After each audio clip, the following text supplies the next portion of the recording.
아멘. 우리 함께 하나님의 말씀 보도록 하겠습니다. 계속해서 히브리서입니다. 우리 히브리서 오늘 마지막으로 살펴보도록 하겠습니다. 히브리서 13장 7절에서 17절에 있는 말씀입니다. 제 성경책으로는 신약성경 369페이지에 있습니다.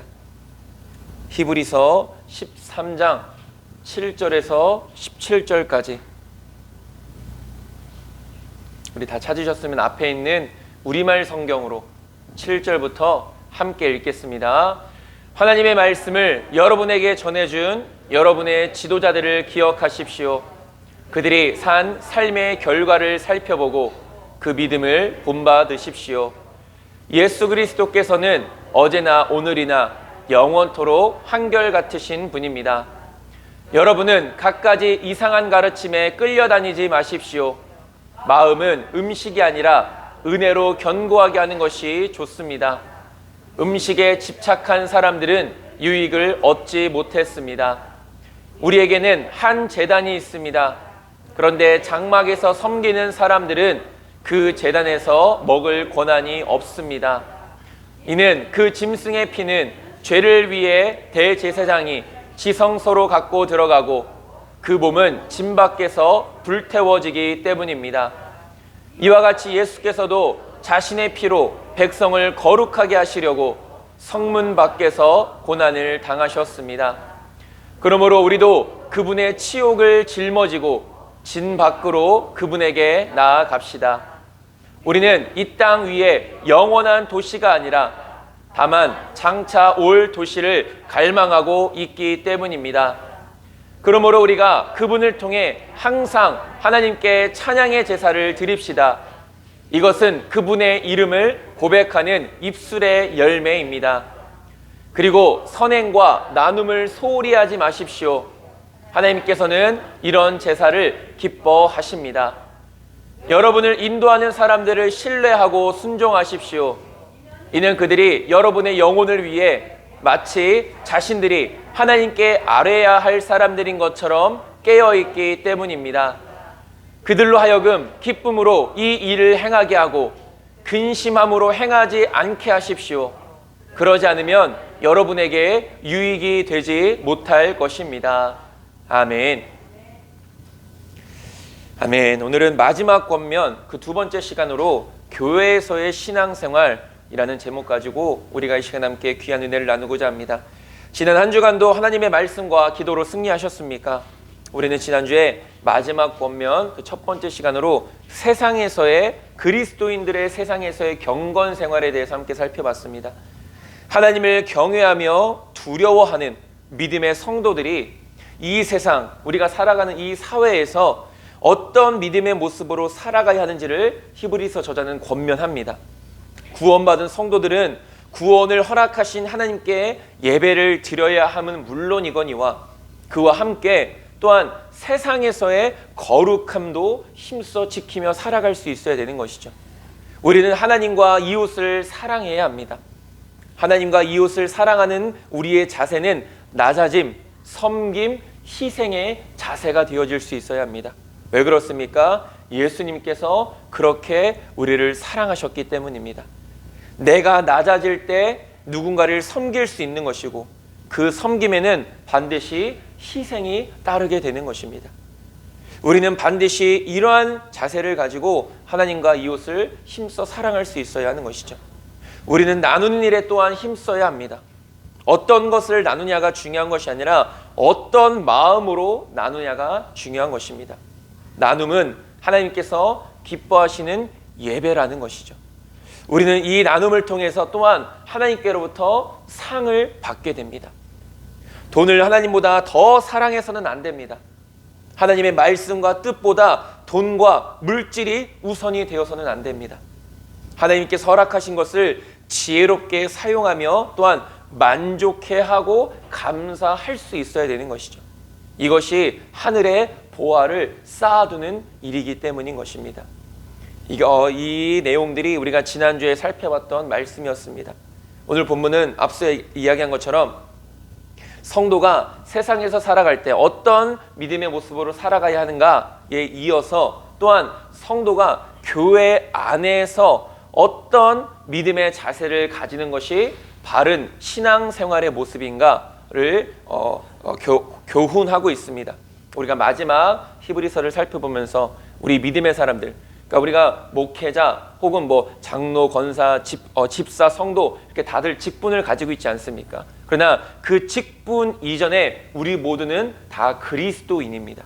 그렇기 때문에 우리는 직분자이기 이전에, 물론 직분자로서의 감당해야 될, 교회 안에서의 감당해야 될 많은 일들도 있지만 우리는 그 직분자 이전에 하나님을 믿는 그리스도인이라는 사실을 먼저 항상 기억해야 됩니다.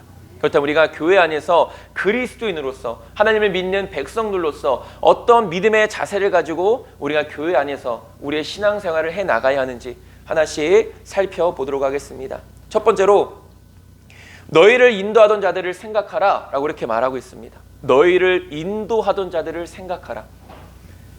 히브리서 저자는 성도들의 구체적인 교회 생활에 대해서 먼저 권면할 때 첫 번째로 인도자들을 생각하라 라고 말합니다. 이 인도자들은 어떤 사람들입니까? 말 그대로 성도들의 영적인 인도자들을 말하는 것이죠. 성도들을 가르치는 자들, 성도들에게 말씀을 전하는 자들, 성도들을 양육하는 자들, 오늘날로 말하면 목회자가 될 수 있을 것입니다. 그래서 너희를 인도하던 그 목회자들을 생각하라 라고 이렇게 말하고 있는 것이죠. 우리가 조금 더 이 말씀을 깊이 살펴보면 7절에서 말하는 그 인도자들이라고 하는 사람들은 이미 하나님의 부르심을 받은 사람들, 즉 죽은 자들을 의미합니다. 그러니까 죽어서 이 땅 가운데 있지 않지만 과거의 성도들을 위해서 그들을 가르치고 그들에게 말씀을 전하고 복음을 전했던 그 지도자들, 그 인도자들을 우리가 잘 생각해 보라는 것이죠. 그래서 7절에 그들의 행실의 결말을 주의하여 보라 라는 이 말이 이미 죽은 인도자들이 어떻게 살다가 죽었는지를 곰곰이 되새겨 교훈을 얻으라는 것이죠. 그들이 어떤 믿음의 삶을 살았는가, 과거에 그들이 어떤 믿음으로 우리에게 본이 되어졌는가, 그들의 삶을 한번 잘 돌아보라는 것입니다. 이 땅에는 없지만 그들이 지금까지 살아온 모든 행적들을 잘 살펴보면서 그들이 살아왔던 그 믿음을 오늘을 살아가는 우리들이 본받으며 살아가라, 이런 의미가 되어지는 것이죠. 성경은 진짜 선지자와 가짜 선지자를 무엇을 통해 구분할 수 있다고 말하고 있습니까? 크게 두 가지를 통해서 진짜 선지자 혹은 가짜 선지자를 우리가 구분할 수 있다라고 이렇게 말합니다. 첫 번째가 바로 그들이 하는 말을 통해서 우리가 진짜냐 가짜냐를 구분할 수 있게 된다라는 것이죠.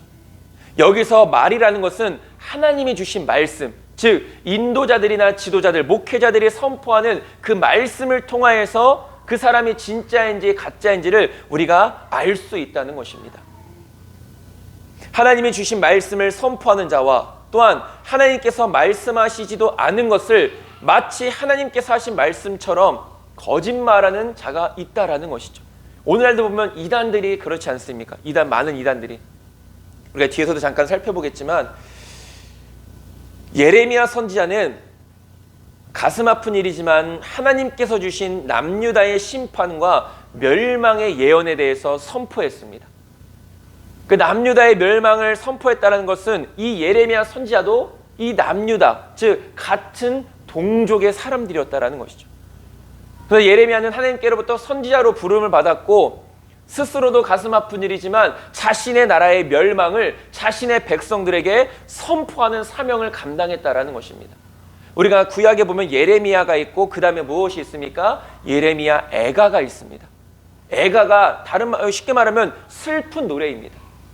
그러니까 이 예레미야 선지자가 슬픔 가운데서 고백한 노래가 예레미야 애가라는 것이죠. 왜 슬픔 가운데 고백했습니까? 자신들의 나라의 멸망을 자신이 선포할 수밖에 없었기 때문에, 그런 백성들의 패역함을 바라보면서 하나님의 심판이 임할 것을 알았기 때문에 예레미야 선지자는 하나님의 사명을 감당하면서도 늘 눈물로 기도하고 눈물을 흘리며 그 말씀을 선포할 수밖에 없었던 것이죠. 어느 누가 자신의 나라가 심판받고 멸망받는다는 말을 좋아하겠습니까? 하지만 예레미야 선지자는 그것이 하나님의 뜻이고 하나님께서 주신 말씀이었기 때문에 전하지 않을 수가 없었던 것이죠. 당연히 많은 사람들, 그런 예레미야 선지자의 말을 듣는, 하나님의 말씀을 듣는 많은 사람들은 예레미야 선지자를 비난했고 그의 말을 믿으려 하지 않았습니다. 예레미야 선지자가 전했던 하나님의 말씀이 무엇이었습니까? 너희들의 죄로 말미암아, 너희들이 돌이키지 않음으로 말미암아 너희들은 바벨론에 의해 반드시 멸망당하게 될 것이다. 그리고 너희들은 꼼짝없이 70년 동안 바벨론의 포로 생활을 하게 될 것이다. 이것이 예레미야 선지자가 전하는 말씀이었고, 하나님께서 그런 예레미야 선지자에게 이 말씀을 전하라 라고 명령하셨던 것이죠. 이와는 반대로 당시에 하나냐라는 선지자가 있었습니다. 이 선지자는 바벨론으로부터의 위협은 있을 수 있겠지만 이 모든 일들, 이런 어려운 일들은 단 2년 만에 다 마무리가 될 것이다 라고 이렇게 선포했던 선지자가 또 있었습니다. 70년 동안의 포로 생활이 있을 것이다 라는 말씀을 선포했던 예레미야 선지자와, 아니다, 2년 동안만 너희들이 고생하고 어려움을 겪으면 하나님께서 반드시 너희들을 다시 일으켜 세워주실 것이다 라고 그렇게 선포했던 하나냐라는 선지자가 있었던 것이죠.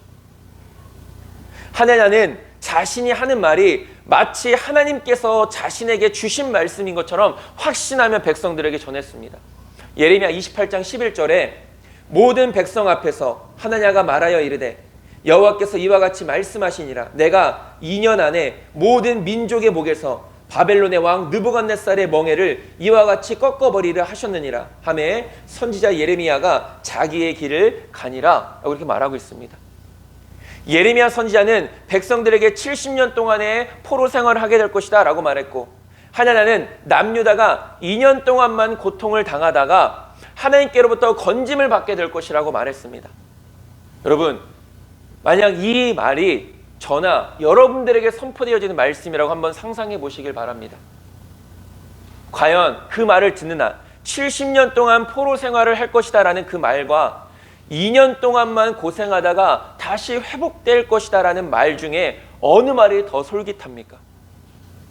저 같아도 70년보다 2년 동안만 너희들이 고생하면 다시 회복될 것이다 라는 그 말이 더 솔깃할 것입니다.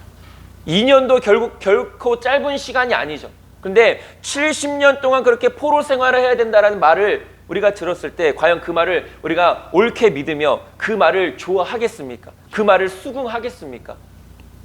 그러나 중요한 것은 무엇입니까? 여기서 중요한 것은 하나냐가 선포했던 그 하나님의 말씀이라고 말했던 그것은 거짓이었다라는 것입니다. 진짜 하나님이 주신 말씀이 아니라 그대로 절대로 이루어지지 않는 일임에도 불구하고 하나냐라는 선지자는 그것이 마치 하나님의 말씀인 것처럼 백성들을 현혹시켰다라는 것이죠. 예레미야 28장 15절에 선지자 예레미야가 선지자 하나냐에게 이르되 하나냐여 들으라. 여호와께서 너를 보내지 아니하셨거늘 내가 이 백성에게 거짓을 믿게 하는도다 라고 말합니다. 하나님은 하나냐라는 이 거짓 선지자를 백성들에게 보내신 적이 없습니다. 근데 하나냐는 마치 자기가 하나님이 보내신 사람인 것처럼, 그래서 하나님의 말씀을 선포하는 사람인 것처럼, 자신이 전하는 말이 하나님의 메시지인 것처럼 백성들에게 선포했다라는 것이죠. 그는 하나님의 이름을 팔아서 거짓을 선포하였고 백성들의 마음을 현혹했습니다. 백성들도 영적으로 분별하지 못했기 때문에 진정한 하나님의 말씀이 무엇인지를 알지 못했고, 그리고 자신들이 듣기 좋은 말에만 귀를 기울였다라는 것이죠. 앞서 이야기했지만 70년이 더 좋겠습니까? 단지 2년만이 더 좋겠습니까? 하나님께서는 거짓을 선포한 하나냐에게 심판의 말씀을 내리십니다. 예레미야 28장 16절에서 17절에 그러므로 여호와께서 이와 같이 말씀하시되 내가 너를 지면에서 제하리니 내가 여호와께 패역한 말을 하였음이라. 내가 금년에 죽으리라 하셨느니라 하더니 선지자 하나냐가 그해 7째 달에 죽었더라 라고 말합니다. 그해 7째 달을 하나님께서 말씀하신 그해 7째 달에 죽었다라는 것은 하나님께서 그를 심판하셨다라는 것을 말합니다. 그리고 남유다는 결국 하나냐의 말대로가 아니라 예레미야 선지자의 말대로 바벨론에 의해 멸망당하고 70년 동안 포로 생활을 하게 되었죠. 사람들이 비난하고 듣기 싫어했던 예레미야 선지자의 그 말씀이 그대로 이루어진 것입니다. 결국 어떤 선지자의 말이 진짜냐 가짜냐 하는 것은 그 일이 이루어진 이후에 분명하게 밝혀지게 된다라는 것이죠. 그래서 예레미야 28장 9절은 이렇게 말합니다. 평화를 예언하는 선지자는 그 예언자의 말이 응한 후에야 그가 진실로 여호와께서 보내신 선지자로 인정받게 되리라라고 말합니다. 하나님은 평화를 선포했죠. 그러나 그 선포한 말이 나중에는 어떻게 이루어졌습니까? 거짓으로 이루어지게 된 것이죠. 이런 모습을 봤을 때 목회자뿐만이 아니라 말씀을 전하는 모든 사람들, 하나님의 말씀을 전하고 가르치는 모든 사람들은 두렵고 떨림으로 하나님의 말씀을 선포할 수 있어야 합니다. 여기 서 있는 저만 말씀 선포하는 사람이 아닙니다. 제 앞에 있는 여러분 모두들도 복음을 선포하는 사람들이고 하나님의 말씀을 선포하는 사람들입니다. 그렇기 때문에 우리는 항상 어떤 마음을 가지고, 가장 먼저는 목회자가 가장 먼저 두렵고 떨리는 마음으로 하나님의 말씀을 선포할 수 있어야 되는 것이죠. 막중하면서도 그 무거운 책임감을 가지고 하나님의 말씀을 증거할 수 있어야 되는 것입니다. 듣는 사람들의 비율을 맞추는 설교가 아니라 하나님의 말씀을 가감없이 전달할 수 있어야 되는 것이죠. 왜 그렇습니까?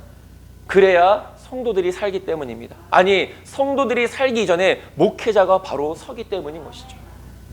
그것이 설교자의 사명이고 책임이라는 것입니다. 또한 이 말씀을 듣는 청종들은 지금 선포되고 있는 이 말씀들이 나에게 주시는 말씀인 줄을 확실하게 믿어야 된다는 것입니다. 다른 누구에게, 물론 모든 사람들에게 주시는 하나님의 말씀이지만 그 말씀을 듣는 한 사람 한 사람들은 이 선포되어지고 있는 말씀이 지금 나에게 주시는 하나님의 말씀이라는 믿음을 가지고 귀를 기울여야 된다는 것입니다. 은혜와 복에 관한 말씀이든 경고와 징계에 관한 말씀이든 우리는 모든 하나님의 말씀에 다 귀를 기울여야 합니다. 왜 그렇습니까? 예전에도 말씀드렸지만 이 성경 가운데 기록된 모든 말씀들은 다 나를 위한 말씀이기 때문입니다. 나를 구원하기 위한 말씀이고 나를 살리기 위한 말씀이고 나에게 약속된 은혜와 복을 주시기 위한 말씀이기 때문에 어떤 말씀이든 우리는 다 믿음으로 화답할 수 있어야 되는 것이죠. 결국 내가 살고 내가 하나님의 귀한 은혜를 누리는 길은 전하는 자나 듣는 자나 모두가 다 하나님의 말씀에 귀를 기울이는 것입니다.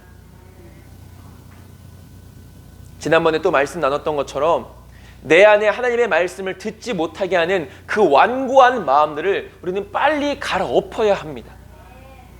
스가랴 7장 11절에서 12절은 말합니다. 그들이 듣기를 싫어하여 등을 돌리며 듣지 아니하려고 귀를 막으며 그 마음을 금강석 같게 하여 율법과 만군의 여호와가 그의 영으로 옛 선지자들을 통하여 전한 말을 듣지 아니하므로 큰 진노가 만군의 여호와께로부터 나왔도다 라고 이렇게 말하고 있습니다. 하나님의 진노가 어디에서부터 시작되어졌다고 말합니까? 하나님의 말씀을 듣지 않는 데서부터 시작되어졌다고 말합니다. 여러분, 하나님의 말씀을 듣지 않는 것, 하나님의 말씀을 듣지 못하게 하는 것들을 내가 빨리 제하여 버리지 않는 것이 이렇게 무서운 결과를 초래할 수 있게 된다는 것이죠. 무엇보다 하나님을 믿지 않는 세상 사람들은 당연히 하나님의 말씀을 들으려 하지 않을 것입니다. 그러나 하나님을 믿는다고 말하는 우리들조차도 하나님의 말씀 가운데 귀를 기울이지 못한다면 우리가 어떻게 믿음의 삶을 살아가겠습니까? 마음으로는, 생각으로는, 입술로는 하나님의 은혜와 복을 원하지만 하나님의 말씀을 듣지 않는 자들에게 어떻게 하나님께서 약속하신 그 놀라운 것들을 누리게 되냐라는 것이죠. 하나님의 백성이라 자부하던 이스라엘 백성들이 하나님께로부터 심판받은 이유는 아이러니하게도 하나님의 말씀을 듣지 않았기 때문입니다. 하나님의 백성들은 쉽게 말하면 하나님의 말씀을 듣는 자들입니다. 교회에 다니고 신앙생활 하는 사람들은 하나님의 말씀을 듣는 자들입니다. 근데 우리가 교회에 나오고 우리 스스로가 신앙생활을 한다라고 말하면서도 하나님의 말씀을 듣지 않을 때가 얼마나 많이 있습니까? 진짜 선지자는 그가 선포하는 말을 통해 증명되어지는 것이죠. 그렇게 말씀을 전하는 자나 말씀을 듣는 자들은 언제나 영적으로 깨어 있어야 하며 영적으로 분별할 수 있어야 되는 것입니다. 두 번째로 진짜 선지자와 가짜 선지자를 구분하는 방법은 그들이 맺은 열매를 통해 살 수 있다라고 말합니다. 마태복음 7장 15절에서 20절에 있는 말씀 제가 읽겠습니다. 거짓 선지자들을 삼가라. 양의 옷을 입고 너희에게 나아오나 속에는 노략질하는 일이라. 그들의 열매로 그들을 알지니 가시나무에서 포도를 또는 엉겅퀴에서 무화과를 따겠느냐. 이와 같이 좋은 나무마다 아름다운 열매를 맺고 못된 나무가 나쁜 열매를 맺나니 좋은 나무가 나쁜 열매를 맺을 수 없고 못된 나무가 아름다운 열매를 맺을 수 없느니라. 아름다운 열매를 맺지 아니하는 나무마다 찍혀 불에 던져지느니라. 이러므로 그들의 열매로 그들을 알리라 라고 말합니다. 가짜 선자들 우리가 무엇을 통해 알 수 있다는 것입니까? 그들이 맺는 열매를 통해서. 거짓에는 결코 좋은 열매가 맺혀질 수 없습니다. 왜 그렇습니까? 그것이 하나님의 섭리이기 때문입니다. 아무리 좋은 것으로 눈속임하려고 해도 그 거짓은 결코 가려지지가 않습니다. 많은 이단들의 자칭 재림 예수라고 하는 교주들이 바로 그런 모습들이죠. 말은 그럴듯합니다. 또 열매가 맺혀지는 것 같기도 합니다. 여러분들 아마 그 소식을 들어서 아시겠지만 신천지 얼마 전에 대구에서 10만 명인가가 그 과정을 수료했다라는 이런 이야기를, 이런 소식을 아마 들으셨을 것입니다. 무려 10만 명입니다.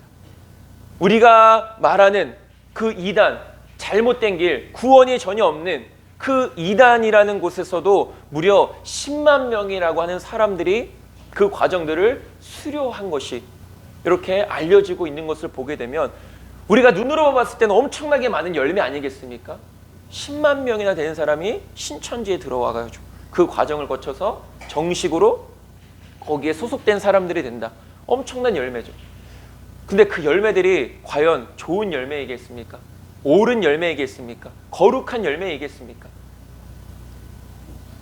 그 말은 연약한 영혼들을 멸망으로 인도하는 말이고 그 열매는 어디에도 쓸 수 없는 들포도 열매인 것이죠. 우리는 목회자들이 어떤 열매를 맺는가를 잘 살펴볼 수 있어야 합니다. 그들이 맺은 열매가 어떠한가를 볼 수 있어야 하고 또한 지혜롭게 판단할 수 있어야 되는 것이죠. 저 또한 열매 맺는 일에서 결코 제외될 수 없는 것이죠. 그리고 이 열매는 단지 목회자들 뿐만이 아니라 하나님을 믿는, 다시 한 번 더 말씀드리지만 모든 그리스도인들, 모든 믿는 자들 또한 하나님 앞에 이 열매로 자신의 믿음을 증거해야 된다는 것입니다. 제가 좋은 열매를 맺기 위해서는 가장 먼저 제 스스로가 좋은 열매를 맺을 수 있도록 힘써야 할 것입니다. 하나님의 은혜를 구해야죠. 하나님의 은혜 없이 내 노력, 제 노력만으로 열매를 맺을 수 있겠습니까? 결코 불가능한 일이죠. 나도 열심을 다하지만 결국은 그 좋은 열매를 맺게 하시는 분은 하나님이시기 때문에 하나님의 은혜를 더 붙들어야 합니다. 또한 성도님들의 기도도 필요합니다. 성도님들의 기도를 통해 제가 좋은 열매를 맺고 그 좋은 열매를 성도님들과 함께 나눌 수 있도록 저를 위해서 힘써 기도해 주셔야 하는 것이죠. 목회자들을 위해서, 인도자들을 위해서, 가르치는 자들을 위해서. 그러면 성도들만 목회자들을 위해서 기도합니까? 아니죠. 목회자도 성도들을 위해서 같이 기도해 주는 것이죠.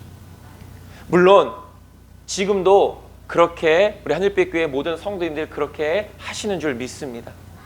저와 여러분들 모두는 하나님의 은혜 안에서 좋은 열매를 풍성하게 맺을 수 있기를 소망합니다. 그러기 위해서는 서로를 위해서 기도해 줄 수 있어야 합니다. 그 열매를 통해 먼저는 하나님께 영광 돌리며 교회를 더욱 아름답게 세워나갈 수 있게 되기를 소망합니다.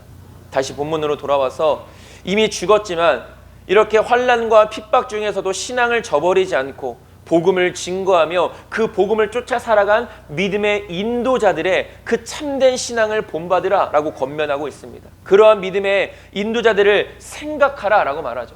근데 여기서 생각하다라는 이 단어가 헬라어 이 원어로는 명심하라입니다. 그러니까 그들의 믿음의 인도자들을 생각하라는 것은 그들이 살아온 삶, 그들이 가르친 그 가르침들을 명심하라라고 말하는 의미가 되어지는 것이죠. 즉 우리는 믿음의 인도자들의 가르침을 잘 명심하여서 가르침 받은 대로 그들이 살아온 믿음의 삶을 또한 우리가 본받으면서 우리가 세상 속에서 또한 교회 안에서 그런 믿음의 모습을 우리가 증거하고 나타낼 수 있어야 된다는 것이죠. 여러분, 우리가 하나님의 말씀을 듣는 이유가 무엇입니까? 하나님의 말씀을 배우는 이유가 무엇입니까? 가르침받는 이유가 무엇입니까? 단지 지식을 많이 쌓기 위해서입니까? 아니라는 것이죠. 그렇게 살아내기 위해서인 것입니다. 우리는 들은 말씀들, 가르침 받은 것들을 세상 속에서 또한 교회 안에서 살아내야 할 책임이 있는 자들인 것입니다. 아무리 많은 것을 배웠어도, 아무리 많은 말씀들을 배웠어도, 들었어도 내 삶이 그 말씀대로 살아가지 않으면 아무런 소용이 없다라는 것이죠. 우리는 제자로서의 임무 중 하나인 가르침 받는 일에 최선을 다할 수 있어야 합니다. 그 가르침 속에는 구원이 있고 영생이 있고 천국이 있고 은혜와 복이 있기 때문인 것이죠. 가르침을 받는 것은 목회자도 예외가 아닙니다. 목회자가 교만에 빠지는 이유 중 하나는 자신이 가르치는 자리에만 있다라고 생각을 하기 때문이죠. 여러 가지 이유가 있을 것입니다. 그 중에서 하나는 자신이 가르치는 자리에만 있는 사람이다 라고 생각하기 때문에 목회자들이 교만에 빠질 때가 많이 있죠. 목회자는 분명 복음을 전하고 성도들을 가르치며 믿음의 본이 되어야 하지만 그와 동시에 끊임없이 또한 가르침을 받는 자이기도 한 것입니다. 끊임없는 성경 연구와 많은 책들을 읽고 그리고 무엇보다 말씀과 기도 가운데 하나님의 뜻을 깨닫고 그 뜻 앞에 엎드려지는 일을 결코 게을리하지 않을 수 있어야 합니다. 그리고 앞서 이야기했듯이 이런 믿음의 삶을 살았던 그들의 가르침을 보고 그들이 맺은 열매를 보면서 우리 또한 오늘을 살아가는 우리들 또한 그들의 믿음을 본받으며 살아갈 수 있어야 되는 것입니다. 오늘 히브리서 저자가 말하는 그것이 그겁니다. 너희들을 인도하는 자들을 생각하라. 그들의 가르침을 명심하여서 그들이 살아온 삶을 너희들도 본받고 그 믿음의 삶을 너희들도 지금 이 순간 온전히 살아내라. 이런 말씀이 되어지는 것이죠. 저와 여러분들 모두는 겸손히 하나님의 인도하심과 믿음의 인도자들의 그 가르침을 잘 받아서 성숙하고 온전한 하나님의 자녀로 살아갈 수 있게 되기를 간절히 소망합니다. 두 번째로 음식으로 말미암아 행한 자는 유익을 얻지 못하였느니라 라고 이렇게 말하고 있습니다. 오늘 본문 9절에서 말하는 음식은 우리가 매일 먹는 그런 음식을 의미하는 것이 아니라 레위기 11장에 나오는 음식 규례를 의미합니다. 그러니까 이스라엘 백성들은 율법 중에 하나가 부정한 음식 또 먹어야 될 음식과 먹지 말아야 될 음식을 나뉘어져 있었죠. 그것을 지키는 것이 음식 규례라고 말하는데 그래서 우리 9절 말씀을 다시 이렇게 읽으면은 여러 가지 다른 교훈에 끌리지 말라. 마음은 은혜로서 굳게 함이 아름답고 음식 규례로서 할 것이 아니니 음식 규례로 말미암아 행한 자는 유익을 얻지 못하였느니라 라고 말합니다. 쉽게 말하면 이겁니다. 너희들이 구원받는 것은 하나님의 은혜로 구원받는 것이다. 너희들이 구원받는 것은 율법의 행함으로 받는 것이 아니다. 그러니 그런 음식 규례에 대해 너희들이 흔들리지 말고 오직 너희들의 마음 가운데 있는 그 믿음을 가지고 하나님 주시는 그 은혜를 가지고 믿음으로 말미암아 구원받은 삶을 살아가라. 이런 말씀이 되어지는 것이죠. 율법의 행위가 아니라 오직 믿음으로 너희는 구원받는 것이다. 그러니 다시는 그런 율법의 행위에 얽매이는 삶을 살아가지 말아라. 음식은 아무것도 아니다. 이렇게 말하고 있는 것입니다. 마음은 은혜로서 굳게함이 아름답고 라고 말하고 있는데 이 말씀이 바로 하나님이 거저주시는 구원의 은혜로서 우리가 죄사함 받고 심령의 평안을 누리게 됐다라는 것입니다. 당시 이 편지를 받는 사람들은 유대교에서 기독교로 개종한 유대인 성도들이다 라고 이렇게 우리가 처음에 말씀을 나눴습니다. 원래 이 사람들은 유대인들이었습니다. 그런데 유대인들이 유대교를 믿는 것이 당연했었고 그런데 복음을 들음으로 말미암아 이 유대인들이 유대교에서 기독교로 개종을 하고 이제는 성도로서 하나님을 믿는 예수 그리스도를 믿는 자들의 삶을 살아왔던 것이죠. 근데 문제는 무엇입니까? 그들이 평생 동안 오랫동안 지켜왔던 습관 들여져 왔던 그 율법의 행위들이 여전히 남아 있었다라는 것이죠. 그것을 아예 생각하지 못하지 않았다라는 것입니다. 습관으로 남아있던 것인데 나쁜 습관을 버리기가 쉽습니까? 결코 쉽지 않죠. 나쁜 습관을 들이는 것은 한순간입니다. 그런데 그 나쁜 습관을 버리는 일에는 때로는 우리의 평생이 걸릴 수도 있다는 것이죠. 그만큼 나쁜 습관 버리는 게 쉽지 않은 일입니다. 그러니까 유대인들이 자신들의 몸에 배어져 있었던 그 유대인들의 관습과 율법을 예수님을 믿는다고 해서 한 번에 버려지겠습니까? 그렇지 못했다라는 것이죠. 우리의 믿음도 마찬가지입니다. 복음을 듣고 믿음으로 구원받았어도 여전히 내 삶에 남아있는 악한 습관들이 있습니다. 하나님의 거룩한 자녀로 거듭나서 그에 합당한 삶을 힘써 살아가야 하는데 아직 남아있는 옛 습관들이 이 믿음의 삶을 자꾸만 방해한다라는 것이죠. 걸림돌이 되어집니다. 그런 악한 습관들의 유혹을 날마다 이기고 하나님의 뜻에 합당한 삶을 살아가고자 힘쓰는 것이 영적인 삶입니다. 다른 것이 영적인 삶이 아닙니다. 날마다 죄의 유혹을 물리치고 하나님의 말씀 앞에 굳게 서서 내가 하나님의 거룩한 자녀로서 합당한 삶을 살아가는 것, 그것이 영적인 삶입니다. 이것이 진정한 거듭난 자의 모습이라는 것이죠. 예전에도 몇 번 말씀을 나눴지만 믿음의 사람이라고 죄의 유혹이 찾아오지 않는 것이 아닙니다. 오히려 더 강하게 찾아옵니다. 그러나 내가 예수님을 믿기 이전에는 이 죄의 유혹들이 죄인 줄도 모르고 범하며 살아왔습니다. 그러나 하나님을 믿은 이후에 변화된 것이, 거듭난 것이 무엇입니까? 이제는 그 죄의 유혹이 죄라는 것을 알게 되었다는 것이죠. 그리고 그 죄 가운데 빠지지 말아야 된다는 것을 알게 되었다는 것입니다. 그리고 그 죄의 유혹에 빠지지 않기 위해서 날마다 말씀과 기도로 깨어 있어야 함을 아는 것, 그렇게 날마다 살아가는 것이 거듭남의 삶이라는 것입니다. 분명히 과거의 삶과는 다른 변화되어진 믿음의 삶을 살아가는 것이 영적인 삶이라는 것이죠. 에베소서 4장 22절에서 24절은 이렇게 말합니다. 너희는 유혹의 욕심을 따라 썩어져가는 구습을 따르는 옛사람을 벗어버리고 오직 너희의 심령이 새롭게 되어 하나님을 따라 의와 진리의 거룩함으로 지으심을 받은 새 사람을 입으라 라고 말합니다. 그 죄악된 옛 습관들을 버리고 이제는 하나님을 따르는 사람이 되어야 된다는 것입니다. 그것이 거듭남이라는 것입니다. 이러한 모습들은 나름 신앙생활을 했다라고 하는 사람들에게도 나타나는 모습들입니다. 어쩌면 그 신앙의 순수성을 잃어버렸기 때문인 것이죠. 성경의 표현을 빌자면 첫사랑을 잃어버렸다. 너희의 첫사랑을 잃어버렸다. 이상한 고집과 지적인 교만, 내가 하나님의 말씀을 많이 안다라는 것이죠. 내가 많이 배웠다라는 것입니다. 그것이 바로 지적인 교만입니다.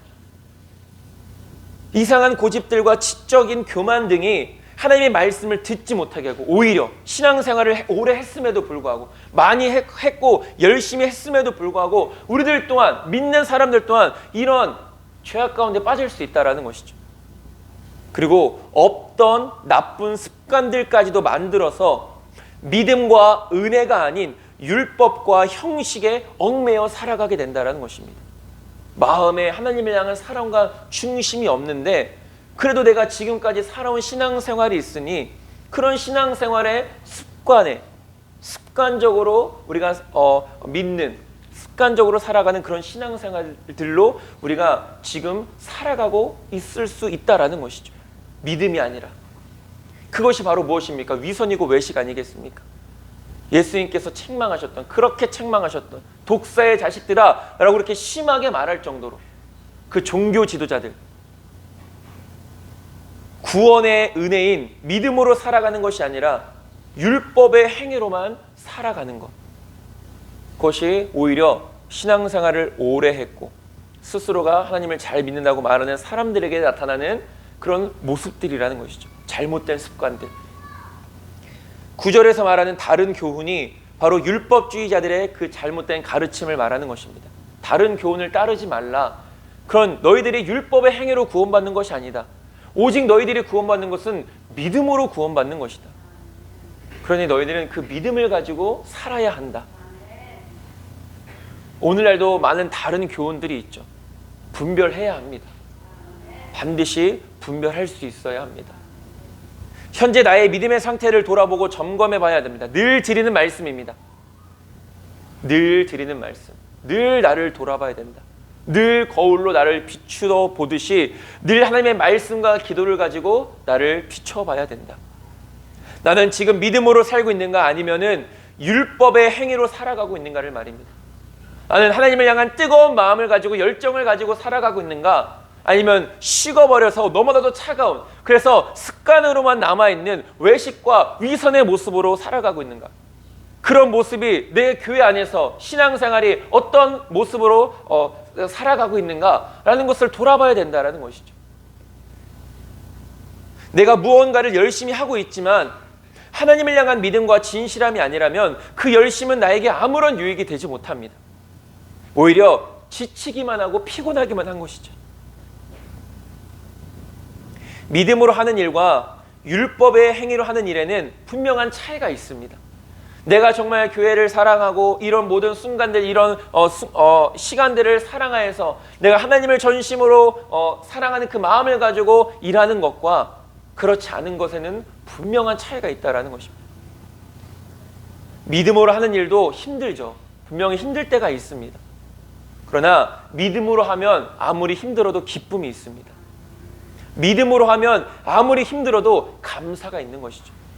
믿음으로 하면 아무리 힘들어도 하나님의 영광이 나타나는 것입니다.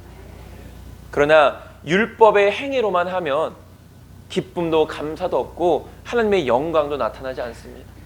오히려 자신뿐만 아니라 주위 사람들까지도 힘들게 만든다라는 것이죠. 하나님께서 우리에게 원하시는 것은 다른 것이 아닙니다. 뜻없는 열심과 열정을 원하시는 것이 아닙니다. 오직 하나님을 향한 믿음과 진정성을 원하시는 것이죠. 우리가 이렇게 주님 앞에 나와서 예배를 드릴 때에도 우리가 어떤 준비된 마음으로 하나님 앞에 나오는가? 정말 감사함으로 나오는가? 기쁨으로 나오는가? 하나님을 사모하는 마음으로 나오는가? 화려하지 않아도 좋습니다. 대단하지 않아도 좋은 것이죠. 중요한 것은 우리의 마음이라는 것입니다. 하나님은 우리의 마음의 중심을 보시는 분이시기 때문이죠. 저와 여러분들은 외식과 위선, 율법의 얽매임이 아닌 진정한 믿음과 사모함을 가지고 하나님께 나아가는 자들이 되어지기를 소망합니다. 그것이 교회 안에서 우리가 마땅히 살아내야 될 믿음의 모습인 것이죠. 은혜로, 믿음으로. 마지막으로 너희를 인도하는 자들에게 순종하고 복종하라 라고 말하고 있습니다. 우리가 첫 번째는 이제 그렇게 살아온 사람들의 모습을 살펴보면서 그들의 모습, 그들의 참된 믿음의 모습을 우리가 본받아야 된다라고 말하고 있고, 이 세 번째 마지막은 오늘날을 살아가는 우리들, 많은 믿음의 성도들을 가르치고 또 복음을 전하는 사람들을 순종하고 그들에게 복종하라, 이런 의미인 것입니다. 앞서 이야기한 것처럼 성도들을 영적으로 인도하는 인도자에게 순종하고 복종해야 합니다. 17절에 너희를 인도하는 자들에게 순종하고 복종하라. 여기서 순종하라는 것과 복종하라는 의미를 우리가 잘 알아야 합니다. 순종하라는 것은 인도자의 가르침에 수긍하라는 것입니다. 인도자의 가르침에 수긍하라. 뒤에서도 마지막에 말씀을 나누겠지만 결국 여기 있는 저나 또 인도자들은 성도들이 잘못되기를 바라는 사람들이 아닙니다. 성도들이 잘 되기를 바라는 사람인 것이죠. 그리고 성도들이 잘 되기를 바라려면 우리가 도와주는 것도 중요하고 살아가는 것도 중요하지만 결국은 하나님의 말씀을 온전히 증거하는 것이 정말로 그 영혼이 잘 되기를 바라는 목회자의 최선의 방법이라는 것입니다. 그런 목회자의 최선의 방법인 하나님의 말씀을 선포하는 것을 수긍하라는 것이죠. 하나님의, 그건 목회자의 말이라는 것이 아닙니다. 하나님의 말씀을 전하는, 목회자가 전하는 그 하나님의 말씀에 수긍하라는 것입니다. 그리고 복종하라는 것은 옳은 가르침에 굴복하라는 것이죠. 저것이 진짜 하나님의 말씀이구나. 그럼 내가 저 하나님의 말씀 앞에 내가 복종해야겠다. 이것이 너희들을 인도하는 자들에게 순종하고 복종하라 라는 의미인 것입니다. 그들이 정말 우리의 영혼들을 위해서 가르치는 그 말씀을 내가 수긍하고 저것이 진짜 하나님의 말씀이구나. 내가 저 말씀 앞에 복종해야겠다. 이런 자세를 가지라는 것입니다. 예전에도 함께 말씀을 나눴던 것처럼 목회자는 목회자를 바라보는 사람들을 양육하는 자가 아닙니다. 여기는 제가 열심히 복음을 전하고 말씀을 전하고 가르치는 것은 여러분들이 저를 바라보게 하기 위해서가 아니라는 것이죠. 목회자도 마찬가지지만 목회자는 성도들을 하나님을 바라보는 사람들로 양육하는 사람인 것입니다. 그래서 목회자도 청직인 것이죠. 어떻게 보면 이게 듣는 여러분들한테는 서운하게 들리실 수도 있을 것입니다. 여러분들은 제 양이 아닙니다. 여러분들은 하나님의 양입니다. 하나님의 양을 하나님께서 목회자에게 맡겨주셔서 그 양들을 하나님을 바라보는 사람들로 양육하는 것이 목회자지, 여러분들 하나님이 주신 하나님의 양들을 목회자를 바라보게 하는 목회자의 그 사명이 아니라는 것이죠. 그래서 요한복음 21장 17절에서 말합니다. 세 번째 이르시되 요한의 아들 시몬아 내가 나를 사랑하느냐 하시니 주께서 세 번째 내가 나를 사랑하느냐 하심으로 베드로가 근심하여 이르되 주님 모든 것을 아시오매 내가 주님을 사랑하는 줄을 주님께서 아시나이다. 예수께서 이르시되 내 양을 먹이라 라고 말합니다. 베드로 너의 양을 먹이라 라고 말씀하시지 않았습니다. 예수님께서는 예수님 당신의 양을 베드로에게 먹이라 라고 말씀하셨던 것이죠. 하나님의 양을 맡은 청지기로서의 사명을 감당하라는 것이었습니다.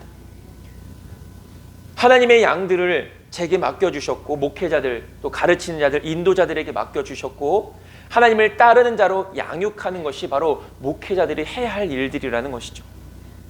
제가 이곳에서 하나님의 말씀을 전하고 또 가르치는 이유도 그겁니다. 저나 여러분들 모두가 선한 목자 되시는 우리 주님의 양들로서 주님의 음성을 따르는 자들로 만들기 위함이라는 것이죠. 목회자는 성도들을 하나님의 양들로 잘 양육하기 위해 그들을 섬기는 사람이고 또한 성도들은 하나님의 청지기로 부름받은 목회자를 잘 따라 하나님의 양으로 살아가야 하는 자들인 것입니다. 다시 한 번 더 말씀드리지만 목회자나 성도는 사람이 아닌 하나님을 바라보는 자들이고 각자의 자리에서 서로를 존중하고 섬기면서 하나님을 따르는 양으로 함께 자라날 수 있어야 되는 것입니다. 사람은 믿음과 의지의 대상이 아닙니다. 믿음과 의지의 대상은 오직 하나님이십니다. 우리는 하나님을 믿는 것입니다. 하나님을 의지하는 것이죠. 사람을 믿는 것이 아니라 사람을 의지하는 것이 아니라 하나님을 믿고 하나님을 의지하는 것입니다. 그렇다면 교회 안에서의 형제자매의 그 관계는 어떠하느냐? 서로 사랑하고 섬기는 존재인 것이죠. 우리는 이것을 잘 분별해야 합니다. 믿음과 의지의 대상은 오직 하나님이시다. 사랑과 섬김의 대상은 사람과 사람과의 관계다. 이런 것을 잘 구분해야지 이것을 구분하지 못하면 자칫 우리의 신앙이 잘못되어지고 또한 맹목적인 신앙이 되어지게 된다는 것입니다. 마치 목회자가 하나님인 것처럼 성도들은 목회자라는 우상을 만들고 목회자는 자신이 하나님인 것처럼 성도들을 자신을 따르는 자로 만들 이런 위험이 있게 된다는 것이죠. 우리가 이런 것을 잘 경계하지 않으면 이것을 잘 분별하지 않으면 목회자의 가르침에 수긍하며 옳은 가르침에 굴복하는 것이 교회 안에서의 성도의 자세임을 우리는 기억해야 합니다. 그것이 예배자의 자세이고 그리스도인의 자세라는 것이죠. 이것이 성도에게 유익한 것이다 라고 말합니다. 아까 이야기했던 거 마무리하겠습니다. 목회자는 성도의 영혼이 잘 되기를 바라지 결코 잘못되기를 바라지 않는다라는 것입니다.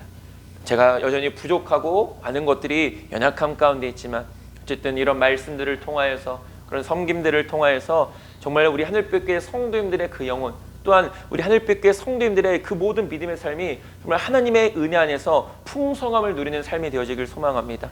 그러기 위해서 열심히 저 또한 말씀을 증거하고 또한 가르치고 기도하면서 또한 우리 성도님들도 그런 저를 위해서 부족한 저를 위해서 계속해서 기도해 주시고 또 그런 믿음의 관계들이 온전히 이루어져 나갈 때 우리 하늘빛교회가 바로 서고 온전하게 서게 되고 또한 건강하게 자랄 수 있게 되는 것이죠. 말씀을 정리하겠습니다. 교회 안에서 보여야 할 성도들의 믿음의 바른 자세가 있습니다. 인도자들의 가르침을 명심하여 또한 그들의 믿음의 본을 따르고 무엇보다 가장 중요한 것은 예수님을 닮아가는 데 힘쓰는 것입니다. 그것이 믿음입니다. 다른 것이 아니라 율법에 얽매이는 삶, 외식과 위선의 삶이 아니라 진정한 믿음을 가지고 우리는 살아갈 수 있어야 합니다. 성도는 인도자를 잘 따르고 섬겨야 하며 성도들을 향한 목회자도 그들을 잘 하나님의 양으로 하나님을 바라볼 수 있는 자로 잘 양육할 수 있어야 되는 것이죠. 이것이 교회 안에서의 우리의 믿음의 모습, 어느 한 사람 특정인의 모습이 아니라 모든 믿는 자들의 모습임을 우리는 다시 한 번 더 잊지 말아야 합니다. 이번 한 주도 이런 믿음 가지고 승리하는 저와 여러분들 모두가 될 수 있게 되기를 주님의 이름으로 축원합니다. 기도하겠습니다.